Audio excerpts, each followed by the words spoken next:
더 들으시고 싶으시죠? 제가 안내를 그렇게 해드렸으면 더 들으시면 계속 박수 치셨으면 되는데 이제 끝났어요.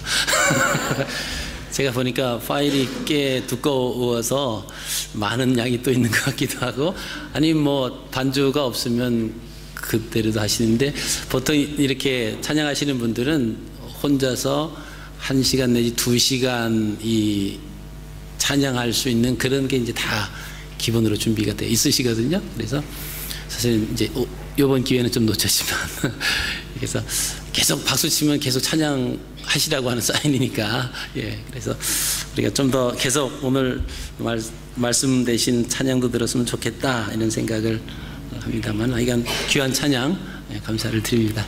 예.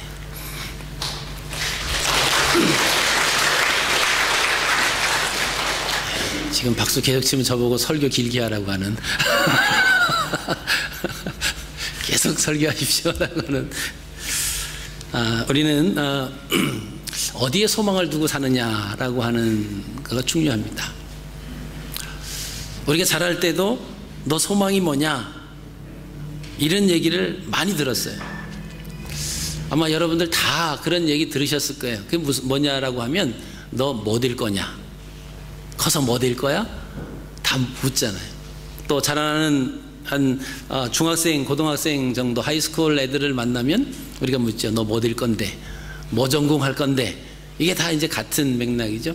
그걸 조금 바꿔서 말한다라고 하면 꿈이 뭐냐.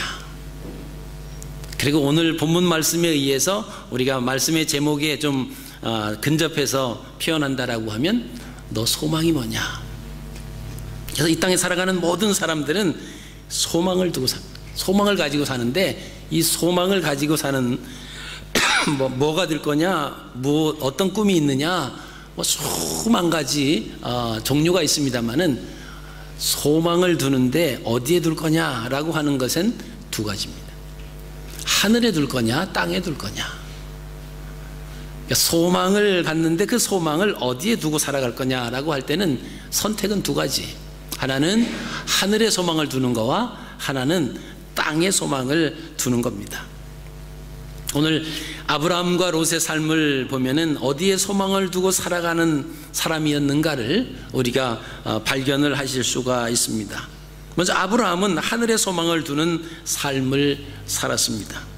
그래서 그는 하나님 말씀에 즉각적으로 순종하는 그런 모습을 보였어요.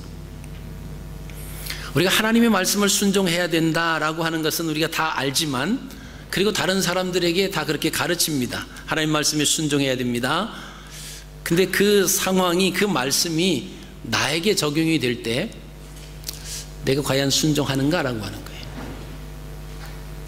누가 힘들어하고 막 흐느끼고 괴로워하는 사람을 만났을 때 우리는 가서 얘기합니다. 울지 말고 용기를 내라, 기도해 준다, 그리고 다시 하나님을 부여잡고 다시 일어서라, 그런 얘기를, 그런 충고 누구나 다 할 수 있습니다. 근데 문제는 그 문제가 나의 문제로 다가올 때 과연 나는 그렇게 하고 있느냐라는 거예요.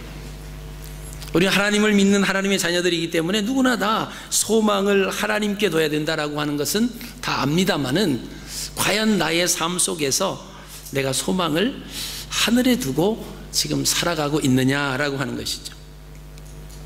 근데 하늘에 소망을 두고, 즉 하나님의 말씀에 순종한다라고 하는 것은 결코 쉬운 것은 아닙니다. 하늘에 소망을 둔다라고 하는 것은 우리 눈에 보이지 않는 그것을 바라보며 나와 연관되어 있는 것을 버릴 수 있다라고 하면 버려야 되는 그런 상황들이 요구가 되기 때문에 그렇습니다. 또 오늘 본문에 나오는 롯이라고 하는 사람은 땅에 소망을 두고 살아간 사람이다, 우리가 이렇게 볼 수가 있습니다. 천사들이 전해주는 말씀에 즉각적으로 순종하지 못합니다. 그리고 어떻게 하면 버텨보려고 그 소돔과 고모라성 빠져나가는 것이 그렇게 힘들어지죠. 어떤 장애물이 있어서 힘든 게 아니라 그 마음속에 거기를 떠나면 안 되겠다라고 하는, 그러니까 땅에 많은 것이 자기의 모든 생각과 삶과 모든 보화가 그 땅에 머물러 있기 때문에 사실 심적으로 떠난다라고 하는 게 쉽지 않습니다. 지금 당장 불로 이 땅이 불바다가 된다라고 하는 그 말씀을 들음에도 불구하고 미련을 가지고 있는 롯의 모습을 우리가 보시게 됩니다. 자, 결론적으로 말씀을 드린다라고 하면 하늘의 소망을 두고 살았던 아브라함은 모든 것을 다 얻는 승리자가 됩니다. 그러나 땅의 소망을 두고 살았던 롯은 모든 것을 다 잃어버리는 패배자의 삶을 살았다라고 하는 것입니다. 먼저 아브라함의 삶을 살펴보겠습니다. 그는 갈대 우르에서 살았습니다. 그의 이름의 그 의미를 보면 큰 아버지다, 높은 아버지, 고귀한 아버지, 이런 의미를 가졌어요. 히브리 사람들은 그 이름에 대해서 상당한 의미를 부여합니다. 그리고 히브리 사람들은 뭐 지금이야 성이 있습니다만은 그 당시에는 성이 없어요. 이름만 있었습니다. 성이 없었어요. 그래서 뭐 똑같이 그 이름을 부르면 누가 누군지 모르잖아요. 그래서 우리가 뭐 경상도 댁, 전라도 댁, 뭐 강원도 이렇게 부르는 것처럼 어디 출신이냐 이거를 했어요. 그래서 어디 출신 아무개. 그러면 이제 똑같은 이름을 가져도 좀 분리되기 시작했습니다. 그리고 때로는 아버지 이름을 불러요. 아버지 이름 부르고 자녀 이름 부르고, 아버지 이름 부르고 아들 이름 부르고. 그러면 그만큼 이제 확률이 이제 똑같은 이름을 가졌더라도 또 아버지도 똑같은 이름 가지고 또 자녀도 똑같은 이름 가진 확률은 그만큼 더 적죠. 그래서 아버지 이름 부르고 아들 이름 부르고 그런 문화였습니다. 자, 그래서 큰 아버지다, 높은 아버지다, 고귀한 아버지다라고 하는 그런 이름을 가졌다라고 하는 것은 이 아브라함이 살았을 그 당시에 아브라함이 괜찮은 그런 가문에서 태어났을 것이고 또 그런 기대를 가지고 이 이름을 지어졌기 때문에 또 이름에 걸맞는 삶을 살았을 거다, 그렇게 추측을 해봅니다. 가진 것도 많고 그러니까 지켜야 할 것도 사실 많았던 그런 사람이었습니다. 그 아브라함의 아버지가 데라였습니다. 근데 그 데라의 직업을 보면은 우상을 만들어서 우상을 조각해서 파는 그런 직업을 가졌던 것이 아브라함의 아버지의 직업이었어요. 여러분, 그 당시에는 모든 사람들이 이 우상을 다 섬기면서 뭐 수호신을 갖고 뭐 이렇게 하면서, 그러니까 우상을 뭐 그 각자의 지니기도 하고 가정에 모시기도 하고 뭐 동네에 모시기도 하다 보니까 이 우상을 조각해서 파는 직업이 괜찮았다라고 하는 거예요. 아버지가 돈 잘 버니까 아들도 뭐 그 영향을 받았겠죠. 자, 그런 가운데 하나님께서 아브라함을 콜링하십니다. 너는 내 아비 본토 친척 집을 떠나 내가 내게 지시할 곳으로 가라. 우리가 호주 오실 때에도 사실 잠시 가서 관광하고 오는 거야 뭐 그렇다 치더라도 살러 간다라고 하면은 마음이 달라지죠. 사실 뭐 비행기 타면은 하루에, 그죠? 가서 하루 만에 갈 수 있는 그런 거리, 10시간만 비행기 타면 갈 수 있는 그런 상황인데도, 그런데도 제가 이제 호주로 올 때 저희 형제들 또 누나들 또 어머니가 이렇게 말씀하세요. 이제는 남의 나라 사람 되는구나, 이렇게 말씀하셨어요. 전 그 당시 뭐 호주에 와서 살려고 생각도 안 했고 그냥 가서 한 2, 3년 동안 공부만 하고 돌아간다라고 하는 사실 그런 마음을 가지고 오는데도 이제 나라를 떠나니까 이제 저희 어머님 같은 경우는 이제 다시는 못 볼 거다, 이제 그런 말씀까지 하시고, 자, 비행기로 맘만 먹으면 10시간만 날아가면 되는 그런 거리임에도 불구하고 어디를 떠난다라고 하면 그런 마음들이 있어요. 근데 이 당시 아브라함 당시에서 이 당시는 시족 단위의 삶이었습니다. 자기네 시족끼리만 모여 사는 거예요. 그리고 그 시족, 그 부족, 시족 그 안에서 서로 결혼을 합니다. 왜냐하면 여기에서 뭐 다른 쪽으로 딸을 시집을 보내면 이 정보 유출이 돼요. 그러면 그 정보를 가지고 또 다른 부족에서 공격해 들어오면 또 이게 무너질 수 있으니까, 그러니까 시족 그 공동체였습니다. 근데 그것을 깨고 하나님이 지시하는 곳으로 가라. 그게 어딘지도 몰라요. 하나님이 지시하는 곳으로 가야 돼요. 여러분, 그 말씀에 순종한다라고 하는 것은 우리 그냥 말씀을 읽으면서 뭐 아브라함이 그래 하나님을 따라갔으니까 뭐 순종해 갔겠구나, 남의 이야기는 쉽게 우리가 그렇게 말할 수 있을지 모르지만 그게 그렇게 쉬운 것이 아니었다라고 하는 거예요. 자기가 지금 잘 살고 있는 이 모든 터전을 떠나야 됩니다. 근데 여기를 떠나지 않으면 무슨 현상이 일어납니까? 여기는 계속 우상을 만들어 파는, 그리고 우상을 섬기는 사람들이 그냥 주변에 널려져 있는 그런 삶을 보고 살아갈 수밖에 없는 거예요. 그러니까 하나님께서 콜링하실 때 아브라함은 아비 본토 친척집을 떠납니다.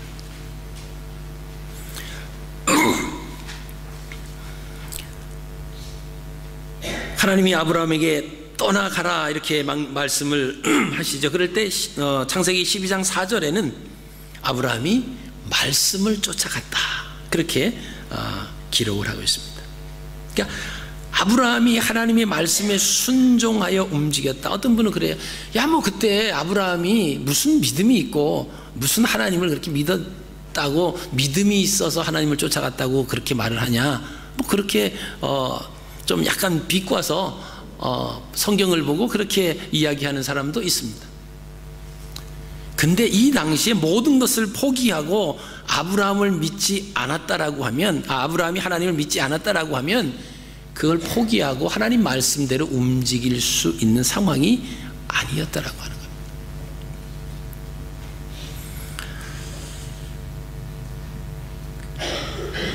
두 사람이 결혼을 하면 의심이 가고 믿지 못할 상대다. 그런데 결혼을 하는 사람 없어요. 나 이제 남은 생애를 이 파트너와 함께 남은 생애를 서로 의지하고 도우며 사랑하며 살아갈 수 있다. 이런 신뢰가 있는 거예요. 뭐 돈이 많고 적고 뭐 이거를 다 떠나서 가장 중요한 것은 신뢰가 있어야죠. 믿을 만한 구석이 있어야 되죠. 나를 데려다가 팔아먹지는 않을까, 나를 데려다가 뭐 노예처럼 일만 시키는 거 아닌가, 뭐 그런 요소가 자꾸 보이고 그러면 따라갈 수가 없죠. 이제 우리가 말하는 게 콩깍지가 씌워서 쫓아가는데 그 믿었기 때문에 쫓아간다라고 해요. 하나님께서 아브라함을 부르셨을 때 이 아브라함이 하나님을 믿지 않았다라고 하면 왜 그 좋은 환경을 놔두고, 믿음이 없으니까 좋은 환경이잖아요. 그리고 하나님을 쫓아갔겠느냐라고 하는 겁니다. 4절 말씀에는 말씀을 쫓아갔다 그렇게 이야기를 하고 있습니다. 5절에는 떠나서 마침내 가나안 땅에 들어갔더라. 그리고 13장 2절에는 아브라함에게 육축과 은금이 풍부하였더라. 이 갈대우로 갈 때부터 가지고 간 것이 아닙니다. 하나님 말씀을 쫓아갔더니 그 가나안 땅에 들어갔을 때 하나님께서는 시간이 흐름으로 인해서 아브라함에게 육축과 은금이 풍부하였다 이렇게 말씀을 합니다. 창세기 12장 7절부터 8절 제가 읽어드리겠습니다. 여호와께서 아브라함에게 나타나 가라사대 내가 이 땅을 내 자손에게 주리라 하신지라. 그가 자기에게 나타나신 여호와를 위하여 그곳에 단을 쌓고 거기서 베델 동편 산으로 옮겨 장막을 치니 선은 베델이요 동은 아이라. 그가 그곳에서 여호와를 위하여 단을 쌓고 여호와의 이름을 부르다니. 자, 하나님께서 아브라함에게 말씀하시는 그 말씀을 듣고 거기서 단을 쌓습니다. 근데 단을 쌓는 그 앞에 수식어를 좀 보면 여호와를 위하여 단을 쌓습니다. 아브라함의 삶은 하나님 앞에 제단을 쌓는데 누구를 위한 제단이냐? 여호와를 위한 제단이었다라고 하는 것입니다. 오늘날 우리가 하나님 앞에 나와서 예배를 드릴 때 우린 그러죠. 은혜 받으러 간다 이렇게. 뭐 틀린 말은 아니지만 조금 더 우리가 의미를 부각시킨다라고 하면 하나님께 영광 돌리러 가는 거예요. 하나님께 예배하러 가는 겁니다. 하나님 앞에 예배한다라고 하는 것은 엎드린다라고 하는 거예요. 나의 모든 것을 포기하고 하나님을 높여드린다라고 하는 그런 의미가 예배입니다. 그러면 하나님께서 우리에게 은혜를 주시죠. 성령의 감동으로 인해서, 때로는 말씀으로 인해서 또는 찬양으로 인해서 우리의 마음을 만져주시고 우리에게 평안함과 기쁨을 주십니다. 이게 은혜예요. 근데 우리는 하나님 앞에 워십, 경배하고 하나님을 위해서 예배하기 위해서 가는 것은 원래 그게 주 목적인데 그것보다는 우리가 얻는 것에 마음이 많아요. 그래서 교회 왜 가냐? 은혜 받으러 가요. 틀린 말은 아니지만 그거보다는 조금 더 고상하고 고차원적인 표현을 한다라고 하면 하나님을 경배하러 갑니다. 그럼 하나님을 경배하면 하나님께서 그 경배를 받으시며 우리에게 은혜를 베풀어 주시는 거예요. 그래서 똑같은 상황인 것 같지만 우리의 표현이 다를 수 있다라고 하는 겁니다. 하나님께서 아브라함에게 말씀해 주실 때마다, 그리고 아브라함이 어디에서 어디로 옮길 때마다 그는 여호와를 위하여 단을 쌓았다라고 하는 거예요. 하나님 이곳으로 옮겨 왔습니다. 하나님 말씀대로 이곳에 옮겨 왔으니까 이제 하나님 앞에 보고하는 거지. 그리고 하나님께 영광을 돌리는 겁니다. 그것이 여호와를 위하여 단을 쌓았다라고 하는 것입니다. 그리고 13절 4절에 그가 처음으로 단을 쌓은 곳이라 그러면서 그가 거기서 여호와의 이름을 불렀더라. 자, 아브라함을 따라왔던 그 롯도 하나님의 은혜를 입습니다. 그래서 하나님께서 아브라함을 생각했기 때문에 이 롯에게도 은혜를 주세요. 13장 5절 6절 말씀 보시면 아브라함의 일행 롯도 양과 소와 장막이 있으므로 그 땅이 그들의 동거함을 용납지 못하였으니 곧 그들의 소유가 많아서 동거할 수 없었습니다. 자, 조카 롯을 데리고 같이 왔는데 두 가정이 이제 하나님이 은혜를 부어 주셔가지고 같이 하기에는 땅이 비좁은 거예요. 그래서 일하는 이 목동들이 날마다 싸우는 거예요. 날마다 싸우고. 그럼 와서 잃을 거 아니에요. 아브라함에게 와서 롯의 그 목동들이 못됐다고 그렇게 싸우고 와서는 되게 싸우고 나서 한쪽 면만 들으면 상대편이 나쁜 사람이에요. 근데 상대편 말을 들으면 또 이 사람이 나쁜 사람이에요. 그래서 두 사람 말을 다 들어봐야 뭐가 옳고 그른지를 우리가 판단하기 쉽죠. 그러니까 롯의 목동들은 와가지고 목자들은 다 롯에게 와서 아브라함 그 목자들 나쁘다고 그러고 이 아브라함의 목자들은 또 와서 롯의 목자들이 나쁘다고 매일 이런 얘기를 들으니까 편안하지 않죠. 아브라함이 생각을 합니다. 이제 더 이상 같이 있을 수 없겠구나. 그래서 조카 롯을 부릅니다. 그래서 자, 내가 먼저 선택해. 우리가 너무 이렇게 재산도 많고 또 식솔도 많다 보니까 이 땅이 우리 둘이 거하기는 좀 비좁은 것 같다. 우리가 나눠서 해야 되는데 내가 먼저 선택을 해라. 조카에게 먼저 우선권을 줍니다. 그러면 이 조카가 네 가지가 있는 조카라고 하면 어떻게 하겠어요? 그래도 자기보다는 연장자에게 먼저 하십시오. 아브라함이 그래야잖아요. 그게 사실은 네 가지 있는 사람이잖아요. 근데 네 가지가 없는 거예요. 자기가 딱 보니까 막 에덴 동산 같고 물된 동산 같고 애굽의 땅 같고 그러니까 내가 동쪽을 선택하겠습니다. 그리고 떠나버립니다. 여러분, 성경에서 동쪽으로 떠나는 사람은 죄진 사람이 떠나요. 에덴 동산에서 쫓겨나잖아요. 동쪽으로 갑니다. 가인이 아벨을 죽여요. 그리고 동쪽으로 또 옮겨 살아갑니다. 그러니까 동쪽으로 간다라고 하는 건 죄를 짓고 피해가고 이게 세상적인 어둠 쪽으로 자꾸 다가가는 그런 의미가 사실 있습니다. 근데 그 동쪽은 눈에 보기가 좋아요. 에덴의 물된 동산 같고 애굽의 땅처럼 비옥하게 보였다라고 하는 것입니다. 그러니까 이 롯은 갈대아 우르를 떠날 때에도 누구를 쫓아왔느냐? 아브라함은 말씀을 쫓아왔다고 기록하는데 이 조카는 누구를 쫓아왔어요? 아브라함을 쫓아왔어요. 다르게 표현을 하면 사람을 쫓아온 롯이라고 하는 거예요. 사람을 쫓아왔다라고 하는 것은 눈에 보이는 것을 의지한다라고 하는 겁니다. 그러면 이 롯은 소망을 두는데 어디에 뒀느냐? 땅에 소망을 둔 거예요. 그러니까 눈에 보이기 좋아야 돼.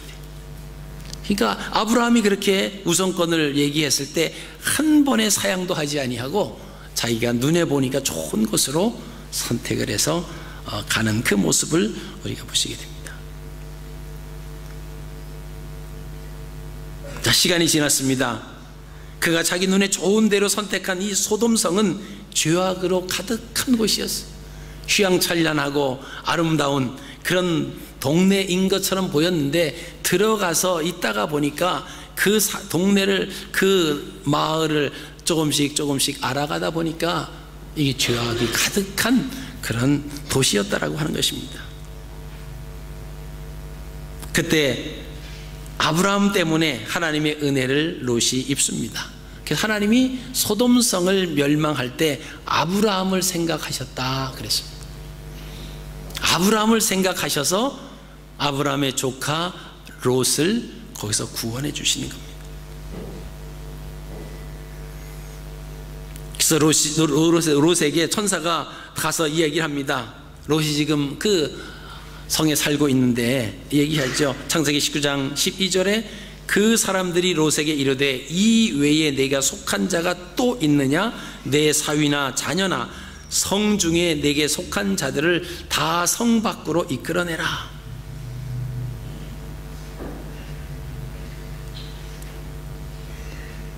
자, 롯은 천사들에게 들은 말을 사위들에게 가서 이야기합니다. 롯이 나가서 14절입니다. 그 딸들과 결혼할 사위들에게 말하여 이르기를 여호와께서 이 성을 멸하실 터이니 너희는 일어나 이곳에서 떠나라 하되 그 사위들은 농담으로 여겼더라. 자, 떠나라고 했을 때 지금 이제 죽는다라고 하는데 이 사위들은, 이 사위가 될 사람들은 농담으로 여기는 거예요. 여러분, 하나님의 말씀을 농담으로 여겼다라고 하는 것은 무슨 의미가 있냐라고 하면 그런 일은 없을 거야 이거예요. 여러분, 노아 홍수가 일어날 때 하나님께서 노아를 통해서 물로 심판하신다라고 하시면서 노아 방주를 지으라고 말씀하셨습니다. 근데 백성들은 그 노아가 오랜 기간 동안 그 배를 만드는 것에 대해서 이해가 안 되는 거예요. 지금까지 살아보면서 비가 그렇게 많이 내린 적도 없고, 비가 내린다라고 할지라도 뭐 비가 좀 정말 내린다라고 하면 좀 피하면 되고, 정말 많이 내리면 산으로 이렇게 좀 피신하면 되지, 뭐 산까지 다 채울 수 있는 그런 비가 오리라고는 생각도 못하는 거예요. 믿지 못했고 경험하지 못했습니다. 이게 이제 세상을 바라보는, 세상에 소망을 둔 사람들은 눈으로 확인이 안 되니까 안 믿는 거예요. 눈으로 좋은 것처럼 보이면은 그것이 엄청난 것처럼 또 부여잡는다라고 하는 것입니다. 그러니까 여기 살았던 이 롯의 그 사위가 될 이 사람들도 안 믿었어요. 이 좋은데 무슨 멸망이냐, 무슨 불심판이냐 이랬다는 거죠. 자, 천사들이 롯에게 심판 정보를 줍니다. 근데 움직여지는 것은 아무것도 없어요. 롯도 움직이지 않습니다. 시간이 지체됩니다. 밤에 이야기했는데 새벽 동이 터오르는데 움직이려고 하지 않아요. 근데 15절입니다. 동이 틀 때 천사가 롯을 재촉하여 이르되 일어나 여기 있는 내 아내와 두 딸을 이끌어내라. 이 성에 죄악 중에 함께 멸망할까 하노라.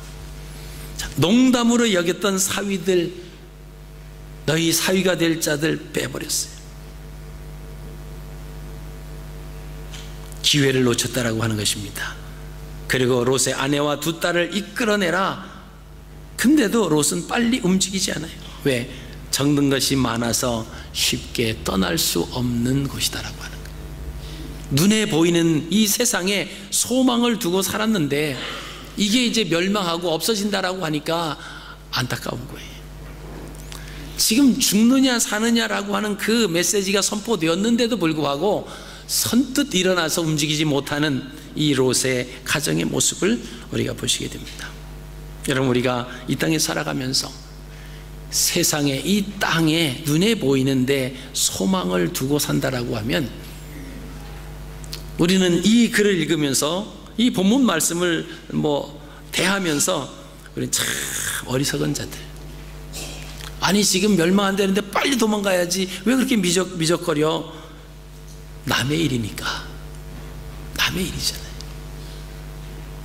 근데 이 일이 세상에 소망을 두고 산 그 롯에게는 쉽지 않다라고 하는 거예요. 하늘에 소망을 뒀다라고 하면 이 땅에 있는 것이 다가 아니거든요. 버리라고 하면 금방 버릴 수 있는 결단이 있는 게 하늘에 소망을 두고 살아가는 사람입니다. 근데 땅에 소망을 두고 사는 사람은요, 그렇지 못합니다. 이거 어떻게 내가 일궈놓은 건데 이거 다 잃어버리면 이거 두고 내가 어떻게 가냐? 어떻게 나만 빠져나가느냐? 나만 빠져나간다고 무슨 뾰족한 수가 있느냐? 그러면서 미련을 두는 거예요. 도망을 갑니다. 그래서 뒤를 돌아보지 말라고 하는데 롯의 처는 끝내 뒤돌아봐요. 끝내 뒤돌아봐서 소금 기둥이 되어버렸습니다. 지금도 그 이스라엘 성지순례를 가면 그 소돔과 고모라 성이 멸망했던 그 지역이다. 그리고 거기 이렇게 소금 된 했는데 이 사람이 롯의 처다. 소금 기둥이 된 롯의 처다. 그래서 이제 거기 이제 이렇게 그 성지순례 코스로 갑니다. 근데 롯의 처 소금이 다 이렇게 모양이 있는데 갈 때마다 이 소금이 줄어들어요. 그리고 갈 때마다 꾀죄죄해져요. 왜 그런지 아세요? 그 롯의 처라고 하니까 다 만져보는 거 사람들이. 자꾸 만지고 하니까 이게 자꾸 줄어드는 것 같더라고요. 그 가이드가 그래요. 처음에 컸는데 자꾸 사람들이 와서 이 만졌대요. 롯의 처라고.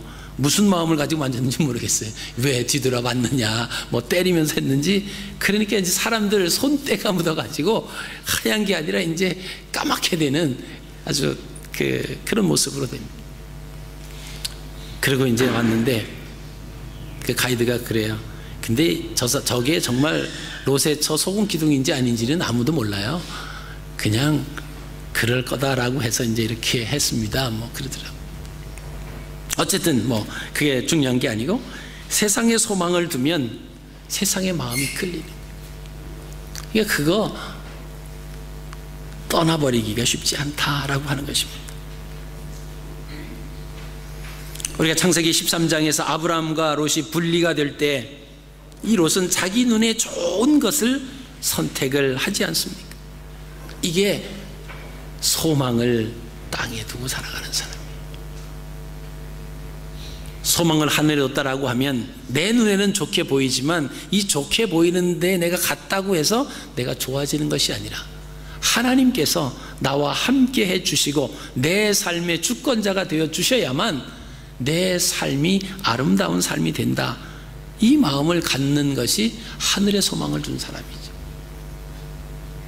여러분, 우리가 살아가시면서 나는 롯처럼 세상에 더 많은 소망을 두고 사는지 아니면 하늘에 소망을 두고 사는 사람인지 한번 여러분 자신에게 스스로 질문해 보시기 바랍니다. 말은 하늘에 소망을 두고 살아가야 되는 게 이게 정답입니다. 정답인데 지금 우리는 예수 믿는 사람들이 어디에 소망을 두고 살아가야 됩니까? 여기에 대한 정답을 말씀해 달라고 제가 질문을 던지는 것이 아니고 나는 정말 하늘에 소망을 두고 살아가는 사람인지 내 삶 속에서 아니면 땅에 소망을 두고 지금 가고 있는 사람인지를 살펴봐야 된다라고 하는 것입니다.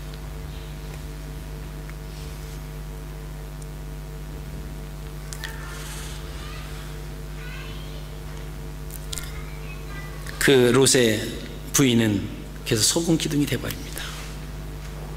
이제 롯과 두 딸이 남았습니다.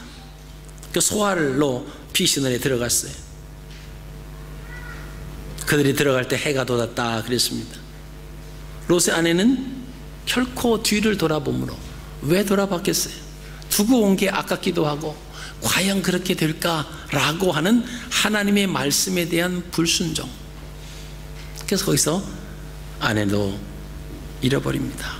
두 사위가 될 농담으로 여겼던 이 사위가 될 두 사람도 결코 잃어버립니다.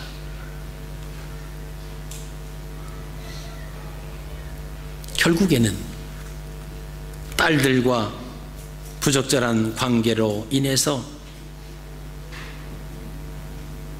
다른 민족이 탄생이 돼요. 얻어진 것이 아니라 잃어진 겁니다. 아브라함과 헤어질 때는 가진 것이 너무 많아서 갈라질 수밖에 없었습니다. 소망을 땅에 두고 눈에 보이는 것으로 뒀던 이 롯은 결과적으로 남은 게 없었어요. 여러분, 우리가 이 땅에서 인생을 살고 인생을 마지막 이제 정리를 하고 하나님 앞에 갈 때 우린 가지고 갈 아무것도 없어요.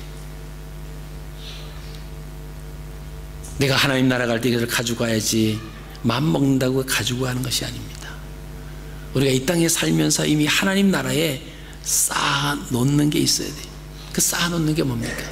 내가 구원받은 이 구원의 감격을, 이 복음을 전하는 거예요.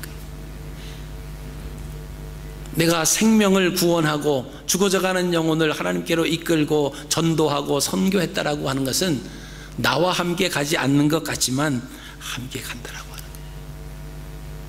누구를 위해서 기도하고 중보하며 눈물 뿌려가며 기도했다라고 하는 것은 이건 하늘에 쌓아두는 보물입니다. 우리가 주님 앞에 물질만 헌금만 한다고 이 보물이 하늘에 쌓이는 것은 아니에요. 어떤 마음으로 드리느냐라고 하는 거예요. 동전 두 입을 드리더라도 정말 감사하는 마음으로,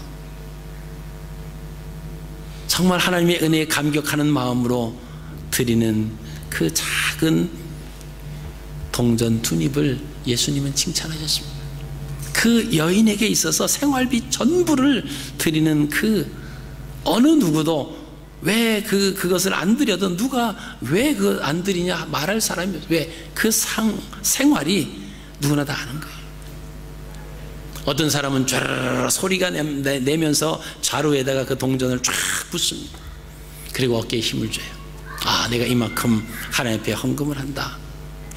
근데 예수님은 그 사람들을 가리켜서 외식하는 자라고 그랬습니다.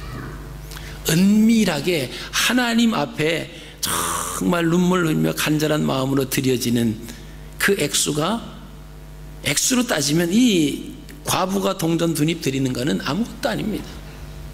부자가 와서 쫙 소리를 내면서 하면 사람들이 아, 저 사람 많이 드리구나, 대단한 사람이구나.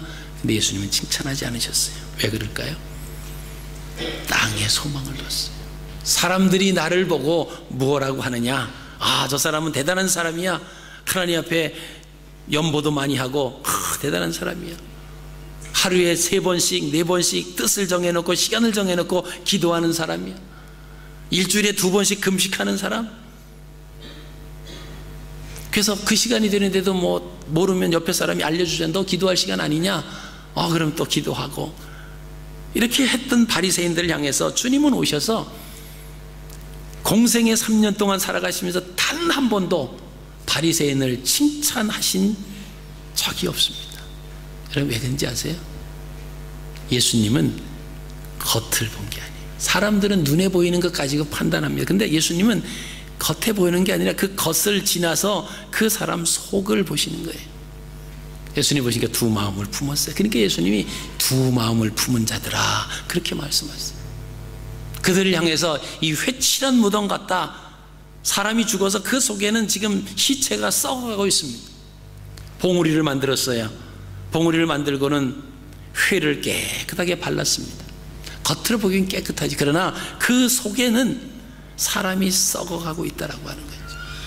속과 겉이 다른 바리새인들을 보고 예수님은 칭찬하지 않으셨다라고 하는 겁니다. 여러분, 그래서 우리에게 눈으로 보이는 것이 이게 정확한 게 아니에요. 눈에 보인다고 쫓아가고 선택한 것이 결국엔 남은 것은 하나도 없습니다. 하늘에 소망을 두고 살았던 아브라함의 삶의 결과는 믿음의 조상이 되는 영광을 얻습니다. 그 후손들로 연결된 계보를 통해서 결국 메시아가 탄생하는 그런 놀라운 하나님의 은혜도 누리는 것을 우리가 보시게 됩니다. 성경의 역사는 아브라함처럼 하늘에 소망을 두고 하나님을 찾고 하나님의 이름을 부르는 자들을 하나님이 은혜를 부어주시는 거예요. 하나님이 더 풍성하게, 하나님이 더 잘되게 역사를 하십니다. 그러나 땅에 소망을 두고 살았던 롯의 삶의 결과는 어떻게 되었습니까? 소돔이 멸망당할 때 모든 것을 다 잃어버립니다. 목숨도 아브라함으로 인해서 하나님께 은혜를 입고 겨우 부지할 정도였습니다. 죽음의 재앙을 피하지 못하고 하나님의 은혜를 입어서 겨우 피했지만 사랑하는 아내를 잃어버리고 사위도 함께 잃어버리는 아픔을 경험을 합니다. 그리고 딸들과의 그 동굴에서의 그 태어난 아들이 암몬과 모압 족속, 결국 이스라엘을 대적하는 민족을 만들어놨어요. 이게 땅에 소망을 두고 살아가는 사람의 결과입니다. 사랑하는 성도 여러분, 우리가 어디에 소망을 두고 살아가시려고 하십니까? 비록 땅에 살지만 우리는 하늘에 소망을 두고 아브라함처럼 하늘을 바라보며 하나님의 말씀에 순종하며 살아가겠다고 고백하시기를 바랍니다. 땅에 소망을 두고 살면 재앙을 피할 수 있는 기회가 주어져도 빠져나가야 되겠다라고 하는 감각이 없는 거예요. 왜? 땅의 것과 연관이 되어 있기 때문에 그렇거든요. 결국엔 남는 것은 하나도 없습니다. 다 잃어버리는 거예요. 여러분, 이번 한 주간 우리가 천국 시민으로서 하나님 나라의 백성으로 하늘에 소망을 두고 눈에 보이지는 않지만 그 신실하신 하나님, 그 전능하신 하나님, 하나님의 자녀로 이 땅에 눈에 보이는 것에 전전긍긍하지 아니하고 눈에 보이는 것, 남는 것은 아무것도 없습니다. 실망과 좌절과 낭패와 오히려 하나님 나라를 대적하는 민족들밖에 만들어지지 않았다라고 하는 그 롯의 삶을 보시면서 이번 한 주간 믿음으로 오직 하늘 나라에 소망을 두고 승리하시는 저와 여러분들의 삶이 되시기를 주님의 이름으로 축복합니다.